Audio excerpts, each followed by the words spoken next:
اعوذ باللہ من الشیطان الرجیم بسم اللہ الرحمن الرحیم رب اشرح لی صدری ویسر لی امری واحلل عقدۃ من لسانی یفقہوا قولی۔ ریاض الصالحین دوسرا حصہ، احادیث نبی صلی اللہ علیہ وسلم۔ حضرت عروہ بارقی رضی اللہ تعالی عنہ روایت فرماتے ہیں کہ نبی اکرم صلی اللہ علیہ وسلم نے فرمایا، گھوڑوں کی پیشانی میں قیامت تک کے لیے بھلائی باندھی گئی ہے، یعنی اجر اور غنیمت۔ بخاری اور مسلم۔ حضرت ابو ہریرہ رضی اللہ تعالی عنہ روایت فرماتے ہیں کہ رسول اللہ صلی اللہ علیہ وسلم نے فرمایا، جس نے اللہ پر ایمان رکھتے اور اس کے وعدے کی تصدیق کرتے ہوئے اللہ کی راہ میں گھوڑا پالا تو یقیناً اس کی گھاس، اس کی سیرابی، اس کی لید اور اس کا پیشاب قیامت والے دن اس کے پلے میں ہوگا، اس کے اعمالوں میں شامل ہو کر تلیں گے۔ بخاری شریف۔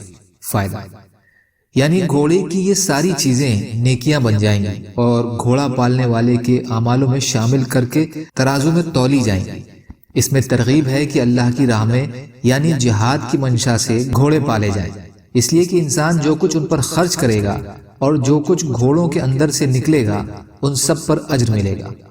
حضرت ابو مسعود رضی اللہ تعالیٰ عنہ سے روایت ہے کہ ایک آدمی مہار ڈالی ہوئی ایک اونٹنی رسول اللہ صلی اللہ علیہ وسلم کے پاس لے کر آیا اور عرض کیا، یا اللہ، یہ اللہ کی راہ میں جہاد کے لیے ہے۔ تو رسول اللہ صلی اللہ علیہ وسلم نے فرمایا، تیرے لیے اس کے بدلے قیامت والے دن 700 اونٹنیاں ہوں گی، سب کی سب مہار والی ہوں گی۔ مسلم شریف۔ فائدہ، اس میں اس آخرت کے اجر کا بیان ہے جو نیکیوں پر قیامت کے دن ملے گا۔ ہر نیکی کا اجر اللہ تعالیٰ کم سے کم 10 گنا اور زیادہ 700 گنا تک، بلکہ اس سے زیادہ بھی عطا فرمائیں گے۔ اس میں 700 گنا کی خوشخبری دی گئی ہے۔ یا اللہ ہم سب کو کہنے سننے سے زیادہ عمل کی توفیق عطا فرمائیے۔ یا اللہ رحم کا، کرم کا، عافیت کا، درگزر کا معاملہ فرمائیے، سچی توبہ کی توفیق عطا فرما دیجیے۔ یا اللہ ہم سب کو ظاہری اور باطنی فتنوں سے محفوظ رکھیے۔ یا اللہ جھوٹ سے بچنے والا بنا دیجیے۔ یا اللہ سچ بولنے والا بنا دیجیے۔